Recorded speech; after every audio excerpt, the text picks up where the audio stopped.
Halo Teknolovers, saat ini Rusia dan Ukraina semakin memanas. Presiden Amerika Serikat Joe Biden sampai ikut menghimbau warganya yang ada di Ukraina untuk segera pulang. Bagaimana tidak, serangan Rusia masuk ke Ukraina dari berbagai penjuru. Negara yang pernah menyatu ini kembali mengangkat bendera perang. Angkatan bersenjata Ukraina pun menyatakan siap menghadapi serangan Rusia. Lantas, apa sebenarnya akar permasalahan konflik kedua negara? Bagaimana kekuatan yang dimiliki sampai siap untuk saling balas serangan? Mari ambil teh dan cemilanmu dulu yuk. Karena sebentar lagi aku akan membawa kalian melihat duel kekuatan militer Rusia versus Ukraina. Peristiwa masa lampau setelah Perang Dunia Kedua meninggalkan sejarah dan menjatuhkan korban yang kalah dari gabungan negara kuat.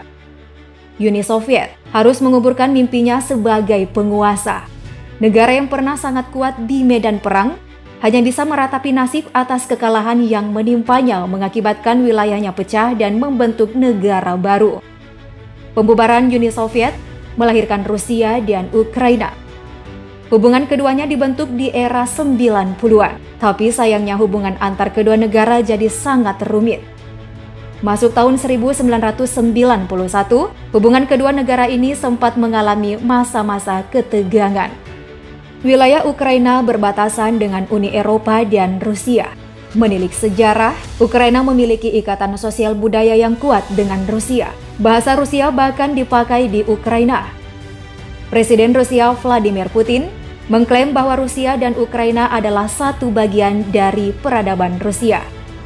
Namun Ukraina menolak klaim dan pernyataan itu. Ukraina melakukan revolusi sebanyak 2 kali, yakni tahun 2005 dan 2014. Nah, 2 revolusi besar ini akibat penolakan supremasi Rusia, sementara Ukraina terus mencari jalan untuk bergabung dengan Uni Eropa dan NATO.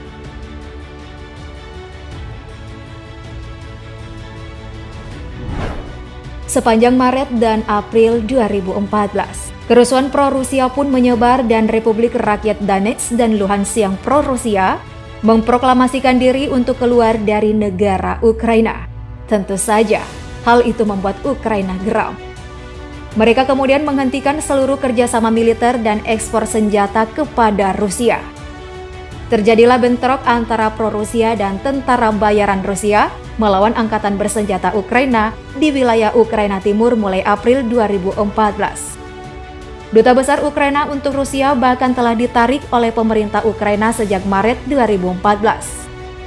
Pergolakan antar kubu dalam negeri Ukraina sulit disatukan. Yang memilih ingin gabung Rusia menolak untuk bergabung NATO, sementara yang pro Uni Eropa dan NATO tak ingin satu dengan Rusia. Konflik antar kedua negara memicu analisis dari berbagai pihak. Banyak warga Ukraina dan masyarakat internasional yang meyakini bahwa Rusia menggunakan sumber daya energinya yang melimpah untuk menggertak negara kecil yang memang bergantung dengan pasokan energi dari Rusia. Ukraina di sini jadi pihak dirugikan akan kebijakan ekspor energi Rusia. Namun, pemerintah Rusia tegas menyebut masalah di Ukraina disebabkan karena politikus Ukraina sendiri.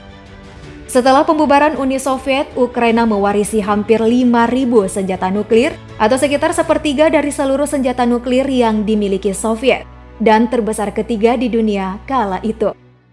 Di antaranya 130 rudal balistik antar benua UR-100N, masing-masing 6 hulu ledak. 46 RT-23 Molodets, masing-masing 10 hulu ledak. 33 pesawat pengeboom berat keseluruhan sekitar 1.700 hulu ledak di wilayah Ukraina. Sayangnya Ukraina memiliki kendali fisik dari senjata tetapi tidak memiliki kendali operasional yang hanya dapat dioperasikan melalui sistem komando dan kendali dari Rusia. 1992, Ukraina setuju untuk menghancurkan lebih dari 3.000 senjata nuklir taktis.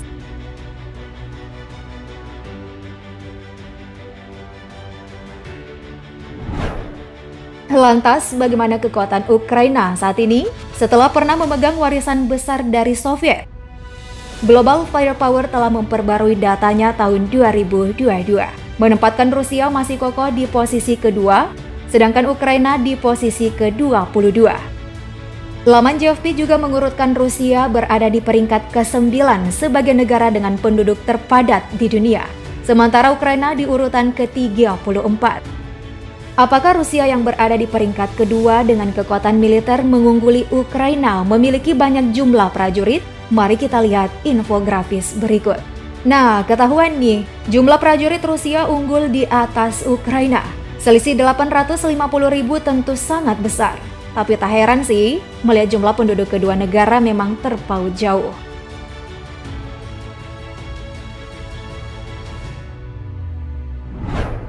Berikutnya, bagaimana dengan kekuatan udara Rusia-Ukraina? Beginilah perbandingan jumlah armada militer yang dimiliki masing-masing negara. Rusia memiliki 4.717 unit, menjadikannya sebagai negara paling banyak kedua memiliki armada udara.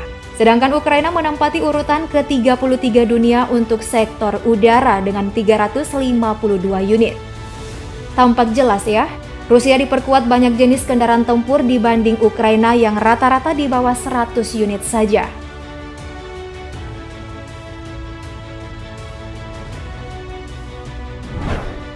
Next, kita beralih ke armada darat mereka.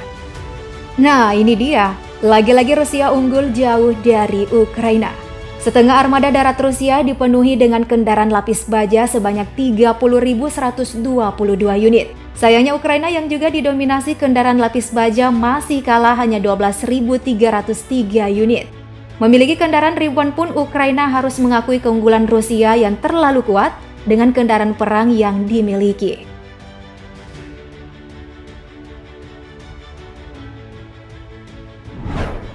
Oke, lanjut kita melihat kekuatan laut kedua negara. Beginilah perbandingan jumlah armada mereka. Infografis berikut memperlihatkan jumlah setiap jenis armada laut Rusia dan Ukraina. Sayang sekali Ukraina tidak bisa berbicara banyak di sektor ini. Rusia bahkan memiliki 1 unit kapal induk dan 15 kapal perusak. Sedangkan Ukraina tidak memiliki satu pun. Ukraina hanya mengandalkan 13 unit kapal patroli yang masih kalah dari jumlah kapal patroli Rusia sebanyak 59 unit.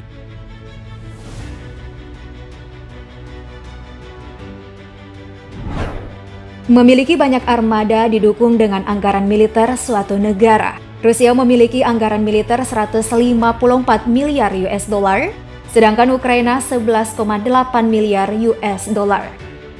Rusia jelas menyediakan anggaran militer begitu besar, maka tak heran jika Rusia bisa menambah armada tempur mereka dari 3 matra.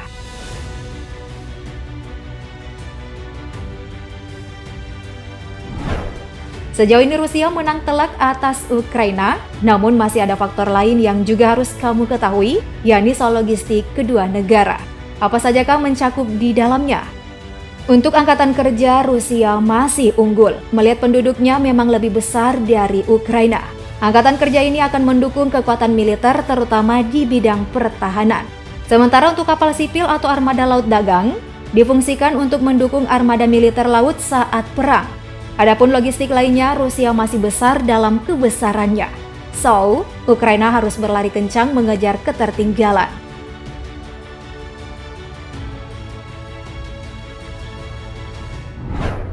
Next, mari kita intip sumber daya alam yang dimiliki Rusia Ukraina. Ketersediaan sumber daya alam di sini mencakup minyak yang digunakan dalam berbagai peralatan dan kendaraan militer. Bisa kita lihat konsumsi minyak Rusia tidak melebihi produksi mereka, bahkan punya cadangan mencapai 80 miliar barel minyak. Sedangkan Ukraina mengonsumsi minyak lebih besar dari produksinya per hari. Namun Ukraina juga memiliki cukup banyak cadangan minyak yang bisa dipakai sewaktu-waktu.